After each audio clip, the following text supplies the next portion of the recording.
Hola, estimadísimos amigos oyentes. Bienvenidos a la continuación del libro Gurdjieff, Anatomía de un mito. Automitología, parte 3. Durante esos intervalos, Gurdjieff estableció una conexión vital con dos jóvenes de su edad que compartían su deseo de indagación. Sarkis Pogosyan y Abraham Yelov. Pogosyan era armenio, Yelov aizor. Pogosyan había estudiado en el seminario teológico de Ereván y se había graduado en el de Esmiatzin.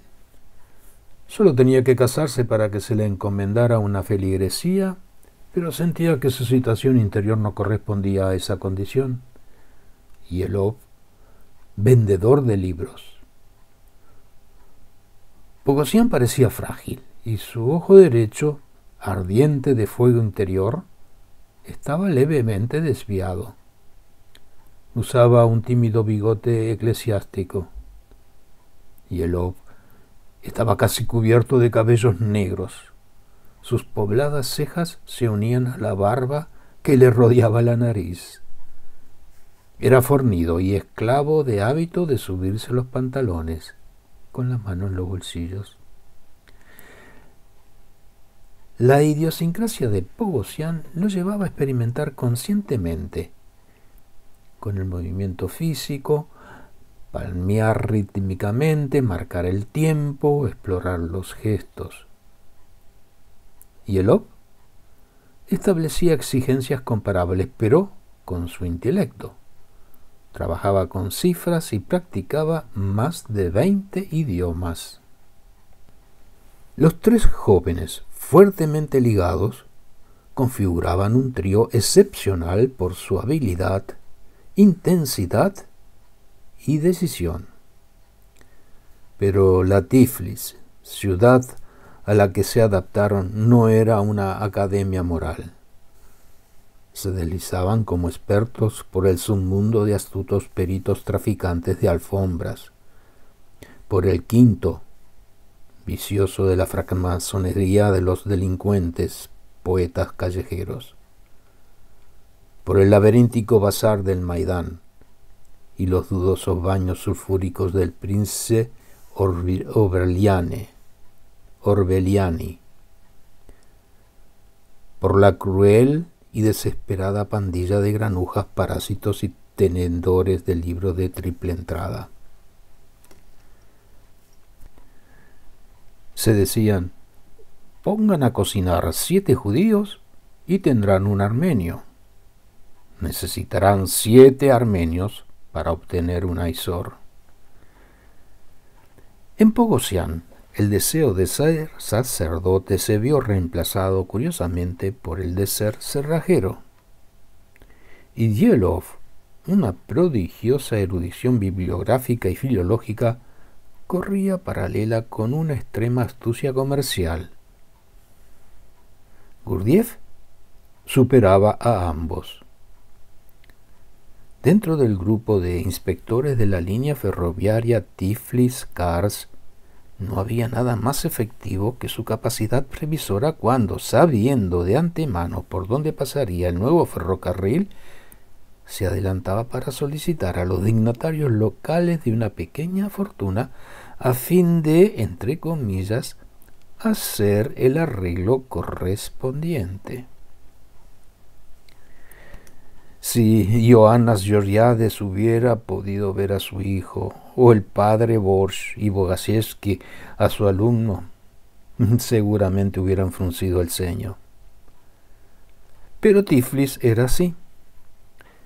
Lo que diferenciaba a estos tres jóvenes no era su falta de escrúpulos, sino la hidalguía que mantenían entre ellos y que se extendía a muchos otros indefensos. La ambigüedad moral del aprendizaje en Tiflis era probablemente parte de un patrón más grande. ¿Acaso no había estado plagada de contradicciones toda la infancia y adolescencia de Gurdjieff? Por todos lados había oposición entre cristianismo e islam, entre el progreso occidental y la tradición oriental, entre el materialismo y la religión, entre los impulsos sexuales y las prohibiciones sociales, entre el Dios único de los judíos, cristianos y musulmanes y el dualismo de aizores y yezídas,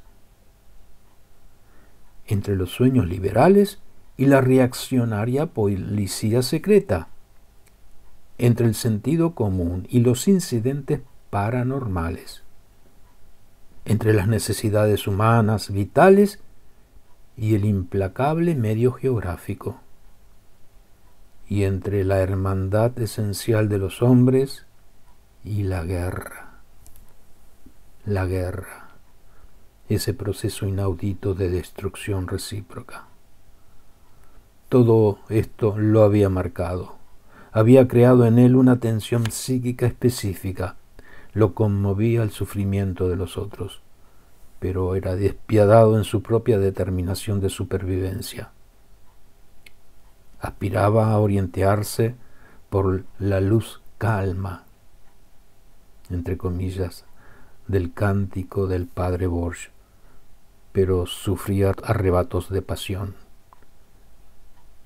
Lo carcomía una verdadera pregunta existencial, frente a la cual la incomodidad física no significaba nada y la moral convencional batía sus alas en vano. Se le abría un panorama en que su felicidad personal era un absurdo irrelevante, y toda la humanidad pasada, presente y futura no era más que una mota de polvo en una amplia llanura. ¿Cuál era la pregunta de Gurdjieff? Es verdad que había sido tocado por lo, entre comillas, paranormal, y que anhelaba investigar los incidentes y los poderes extraños. Pero esa no era toda la verdad. Su perspectiva era singular. 3 factores al menos: sus vislumbres de lo paranormal. 1. Las anormalidades tragicómicas de la sociedad. 2. Y tercero, las elevadas conjeturas de su padre y sus maestros. Estos 3 factores habían despertado de tal modo su pensamiento que simplemente le era imposible dar las cosas por sentado, y mucho menos los fenómenos de la vida misma. Sentía y se lo comunicó a Yelov y Pogosyan. Texto de Encuentros con Hombres Notables. Es así: un impulso irresistible por comprender claramente la precisa significación en general del proceso de la vida en la tierra de las diferentes formas de criaturas y, en particular, la finalidad de la vida humana a la luz de esta interpretación. Encuentros con Hombres Notables. Pero ¿por qué esta profunda especulación acerca de la vida? Gurdjieff, después de todo, era hijo de un pastor y había aprendido a dispararle a un lobo y a aplastar a un piojo sin que mediara filosofía. Quizás, de manera especial, las estrellas en su curso lo habían llevado a esa pregunta trascendental. Johannes Georgiades había sido toda su vida un observador de las estrellas, y Gurdjieff, tomando prestada la perspectiva de su padre, veía la vida en la tierra como un enigma que conmovía la imaginación. La esfera orgánica vasta y cohesiva envuelve nuestro modesto planeta. Criaturas vivientes vuelan en el gas, nadan en el líquido, hormiguean sobre la corteza de la Tierra. ¿A qué es comparable este fenómeno en el universo? Incluso para la Tierra, la vida es una novedad, aunque en la escala humana del tiempo es inconcebiblemente antigua. Alguna vez, quizás miles de millones de años atrás, había aparecido el protobión, precursor de todos los seres vivientes. ¿Pero cómo? ¿Por una intervención sobrenatural? ¿Por combustión espontánea de elementos inertes? ¿Por cierta emanación del Sol? ¿Por siembra meteórica? ¿Por esporas provenientes del espacio exterior? ¿Dónde hallar la respuesta? ¿Qué posible visión interior podría alguna vez reconciliar la ciencia, la religión y los mitos de la creación recitados por los Ashoks? ¿Qué significaba la invocación hindú? ¿Oh vida anterior a las estrellas mismas? Y más allá de las explicaciones técnicas de la creación, ¿cuál es su significado? ¿Qué función planetaria tiene este vasto y abigarrado envoltorio de tejidos vivientes? ¿Cuál es el propósito específico de este inmenso filtro interpuesto entre el estrato inorgánico de la Tierra y las radiaciones cósmicas de todo tipo y alcance? ¿Y con qué fin la simple vida se transforma en vehículo de conciencia? ¿Con qué fin surgió el hombre en su complejidad única de un infusorio unicelular? ¿No sería conveniente aceptar el hecho de que el hombre tiene un rol correspondiente único e insospechado? Y si en efecto existiera una función, un propósito, ¿quién lo habría dispuesto?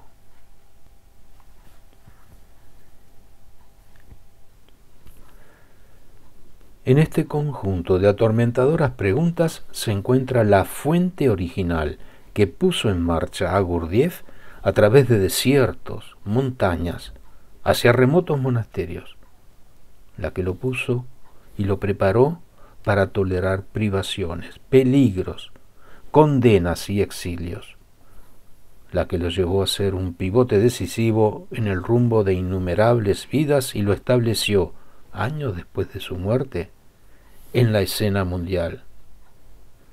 Pero ya se vislumbraban las dificultades. La biblioteca del Hospital Militar de Kars y del monasterio de San Naine habían probado ser inútiles para el tema del sentido funcional de la vida. La pregunta misma, dejando de lado la respuesta, no era muy bien recibida. La ciencia occidental, entregada con júbilo a la teoría mecanicista de la evolución de Darwin, esquivaba cualquier noción de propósito. La religión institucional estaba más bien dispuesta a aceptar estos temas, pero solo en términos redencionistas que le fueran de utilidad. Con impaciencia juvenil, Gurdjieff dejó de lado toda esperanza de hallar respuesta en las fuentes modernas accesibles y enfocó toda su atención en el pasado. Con seguridad existieron hombres que compartían estas preguntas. Con seguridad que hubo quienes buscaron y quienes hallaron algo. Con seguridad alguien dejó huellas. En Tiflis, en la abigarrada sucesión de librerías del bazar y de las calles hacia el oeste de los jardines de Alexander, los tres jóvenes resolvían buscando documentos y testimonios escritos del pasado. Desde tiempos antiguos les llegaba un susurro de voces que comunicaban con insistencia certezas muy incompatibles. El mundo de los clásicos, de los bizantinos, de los medievales y de los renacentistas, la amplia y difusa herencia cristiana, la cábala y los clásicos hindúes y budistas. Durante este periodo, el pensamiento de Gurdjieff acerca de las fuentes tuvo un desarrollo crítico. El significado último de la vida orgánica en la Tierra era un estudio absurdo y extravagante, cosa que no podía aceptar, o algo muy especial. Era el Santo Grial, el vellocino de oro, la piedra filosofal, un conocimiento que superaba en tal medida todo conocimiento mundano que era inaccesible para la gente ordinaria. Y si aquellos que hablaban de esto no lo conocían, entonces quizás aquellos que lo conocían no hablaban de ello. La existencia innegable de órdenes secretas, de monjes y derviches, la natural propensión humana a esconder los tesoros y la amplia tradición poética de los Ashok permitían sostener esta hipótesis de una transmisión oral e iniciática de conocimiento oculto. ¿Una idea extravagante? Por cierto que lo era. Sin embargo, se dejaba vislumbrar en la religión, los mitos, las leyendas y los cuentos de hadas. La historia también aportaba sus ejemplos específicos, los misterios de Delfis, Eleusis, Philae, la arquitectura de la catedral de Chartres, los trabajos alquímicos. Teniendo en cuenta la escala temporal, el nacimiento y renacimiento de las culturas durante milenios señalaba una historia alternativa, no la historia popular de matanzas y crímenes, que registraba como las escuelas espirituales y hermandades de buscadores y seres instruidos pasaban su arca cargada de significados de época en época a través del recurrente flujo de la barbarie. ¿Una idea romántica? Sí, lo era, pero esto no necesariamente la tornaba errónea. La tesis debía ser probada, preferentemente por contacto directo. Pero, ¿dónde estaban ahora esos misteriosos grupos de iniciados que había conocido en sus lecturas? ¿Dónde se encontraban los pitagóricos, entre comillas, o los esenios y la hermandad Sarmug? Alrededor de 1886, cuando tenía 20 años, Gurdjieff se topó con la primera clave decisiva. Una abultada y prometedora colección de antiguos libros armenios había probado ser demasiado oscura para poderla asimilar en medio de la sonora batahola de Tiflis. Junto con Pogosyan se retiró a estudiarlos en el silencio y soledad de la ciudad de Ani, anteriormente capital de los reyes Bagratid de Armenia. Aquí intervino el destino. Cavando al azar en las ruinas, los jóvenes se toparon con una serie de curiosos hallazgos. Un pasaje subterráneo, una desmoronada celda monástica, un nicho en la pared, una pila de antiguos pergaminos armenios, y en uno de estos pergaminos una oscura e insólita referencia a la Hermandad Sarmung. El análisis del texto sugería que la hermandad había sido una escuela de Aizores situada entre Urnia y Kurdistán, en el siglo VI o VII de nuestra era. La respuesta de Gurdjieff fue inmediata. Decidió ir allá a toda costa, buscar dónde estaba situada la escuela y luego hacerse admitir en ella. Todo esto lo cuenta en su libro Encuentros con hombres notables. En todo el material que arroja luz sobre el enigmático carácter de Gurdjieff, difícilmente encontremos un pasaje tan extraordinario como este.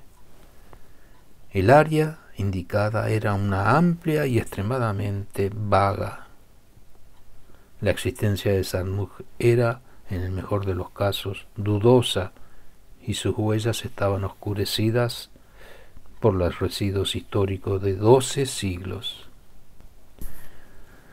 ¿Cómo era posible decodificar esto? La juventud e inexperiencia del buscador, su abrumadora y rebosante energía, su precipitada esperanza. Quizás, sin embargo, Gurdjieff nunca fue un ingenuo. Tal vez, entre comillas, creyó en Sarmuj porque era absurdo. Y este carácter de absurdidad dotaba a la aventura de la potente energía que solo tienen los visionarios.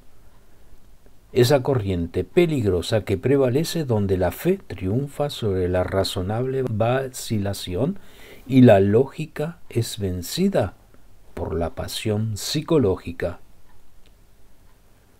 Puede haber sido así. En cualquier caso, encontrar Sarmuj no estaba completamente fuera de los límites de las posibilidades. Quizás la pura fuerza de su meta pudiera torcer el obtuso y sensato, entre comillas, curso de la realidad misma.